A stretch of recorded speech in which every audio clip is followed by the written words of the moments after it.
किसी गांव में एक जमींदार रहता था। उसकी 3 बेटियां थीं। जमींदार अपनी बेटियों का विवाह बहुत अच्छे परिवार में कराना चाहता था, लेकिन वे तीनों बेटियां अपने पिता की पसंद से विवाह नहीं करना चाहती थीं। वे अपने वर की तलाश स्वयं करना चाहती थीं। एक दिन उन्होंने फैसला किया कि वे अपने पिता से इस बारे में बात करेंगी।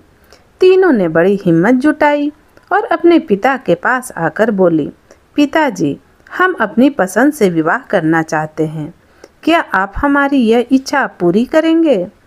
जमींदार ने सोचा कि अगर अपनी पुत्रियों को मना किया तो वह घर से भाग सकती हैं, इसलिए मैं इन्हीं के पसंद से इनका विवाह करा दूंगा। जमींदार ने कहा कि मैं तुम तीनों की बात तो मान लूंगा, लेकिन इससे पहले तुम तीनों को एक परीक्षा देनी होगी। तीनों बेटियां बहुत खुश हुईं और अपने पिता से पूछने लगीं कि वह परीक्षा क्या है।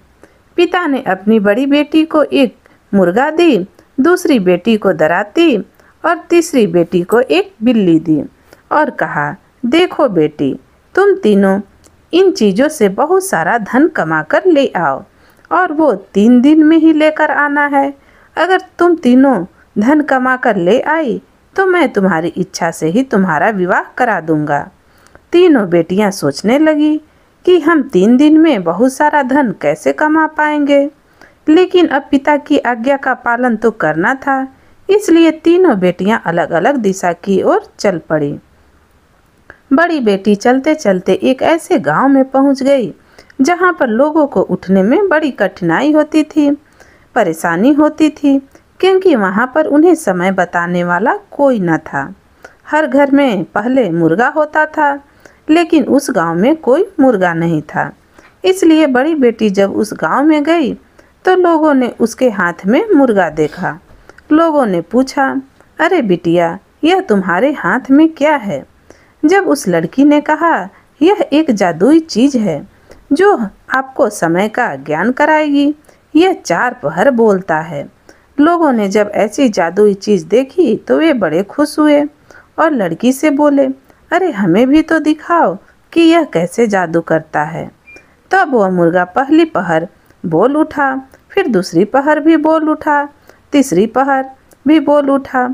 तब जब सुबह हुई तो फिर से वह मुर्गा बोल उठा। यह देखकर लोग बहुत खुश हुए कि यह तो हमें समय का ज्ञान करा देगा। लोगों ने कहा, अरे बिटिया, यह चीज़ तो तुम हमें दे दो, यह हमारे बड़ी काम आएगी।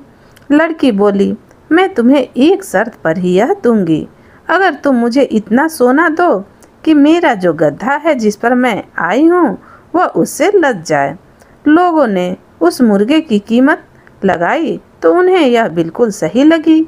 उन्होंने सभी ने मिलकर के बहुत सारा सोना इकट्ठा किया और उसको एक गधे पर बांधकर लड़की को वो सारा सोना दे दिया। वह लड़की बहुत खुश हुई। वह अपने पिता के पास जाने के लिए तैयार हो गई और जल्दी ही अपने घर पहुंच गई। उधर दूसरी बेटी घूमते घूमते एक ऐसे गांव में जा पहुंची जहां पर लोग दराती के बारे में जानते तक न थे। वे अपनी फसलों को अपने हाथ से ही उखाड़ते थे, जिससे उन्हें उखाड़ने में बड़ी परेशानी होती थी। लड़की ने जाकर जब फसल को काटना शुरू किया तो सभी लोग देखकर उसे हैरान हो गए कि अरे, यह तो बड़ी ही जादुई चीज़ है, यह जल्दी से सारी फसल को काट देती है। सभी कहने लगे, अरे बिटिया, यह सामान तो तू हमें दे दे, हम इसकी बहुत अच्छी कीमत तुम्हें देंगे। लड़की ने कहा, ठीक है, अगर तुम मुझे वो दोगे जो मैं तुमसे मांगूंगी तो फिर मैं ये तुम्हें दे दूंगी। तब सभी गांव वालों ने पूछा कि तुम्हें क्या चाहिए। लड़की ने कहा, मुझे बहुत सारा सोना चाहिए, अगर तुम दे सकते हो तो यह चीज़ मैं तुम्हें देकर चली जाऊंगी।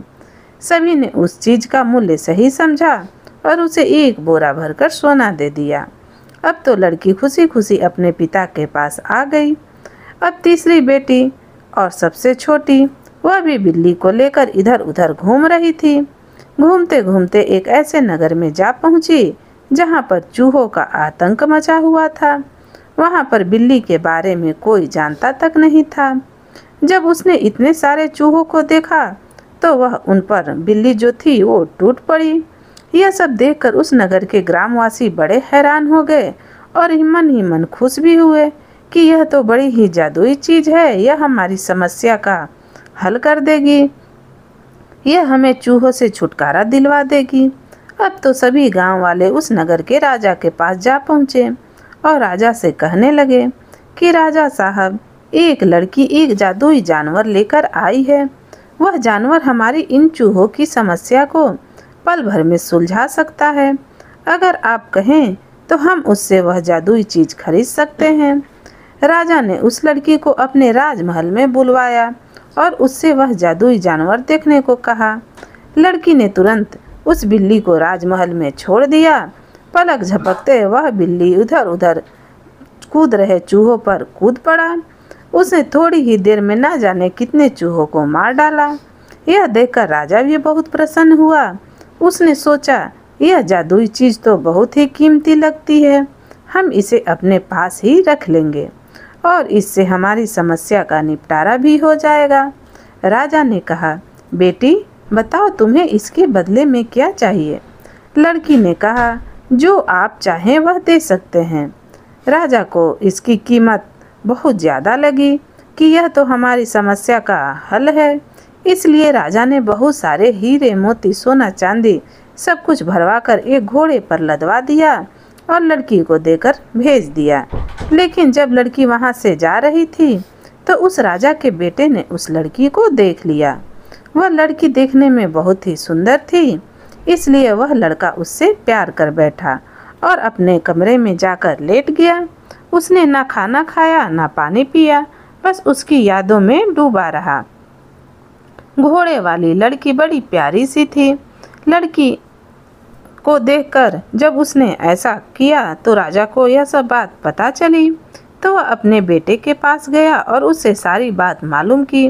लड़का बोला कि वह उस लड़की से प्यार करता है और उससे शादी करेगा। राजा ने पहले तो अपने बेटे को बहुत समझाया, लेकिन उसका बेटा नहीं माना। तब राजा ने अपने सैनिकों को आदेश दिया कि वह जाकर उस लड़की के पिता को यह संदेशा दे दे। अब सैनिक उस लड़की के गांव में पहुंच गए और जाकर जमींदार से मिले और उससे बोले कि आपकी छोटी बेटी से हमारे राज्य का राजा का लड़का विवाह करना चाहता है। अगर आप सही समझे तो राजा से आकर मिले। जमींदार को यह सुनकर बड़ा खुशी हुआ कि मेरी बेटी से एक राजकुमार विवाह करना चाहता है, लेकिन अभी तक उसकी छोटी बेटी घर नहीं लौटी थी। थोड़े ही देर बाद वह घोड़े पर सवार होकर बहुत सारा धन लेकर अपने पिता के पास आ पहुंची। पिता ने जब इतना सारा धन उसके साथ देखा तो वह बहुत खुश हुआ। उसने सारी बात मालूम की कि उसे यह धन कैसे मिला। जब लड़की ने सारी कहानी अपने पिता को सुनाई तो वह समझ गया कि उसी राज्य में गई थी जिस राज्य का राजकुमार से मेरी बेटी का विवाह होने वाला है। अब उसने सारी बातें अपनी बेटी को बताई। उसकी बेटी भी उस राजकुमार को देखी थी और उससे विवाह करना चाहती थी, इसलिए वह अपने पिता के साथ राजमहल में चली गई। राजा ने सारी बात उसके पिता को बताई और दोनों का विवाह हो गया। इस तरह छोटी बेटी एक राजनी बन गई और उधर दोनों बेटियां अपनी अपनी पसंद के लड़के से विवाह करके एक छोटे से परिवार में अपना जीवन बिताने लगी।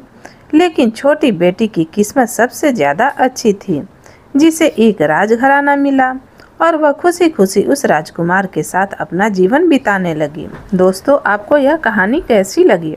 अगर अच्छी लगी हो तो कमेंट में ज़रूर बताइएगा और इस वीडियो को लाइक और चैनल को सब्सक्राइब ज़रूर कीजिएगा।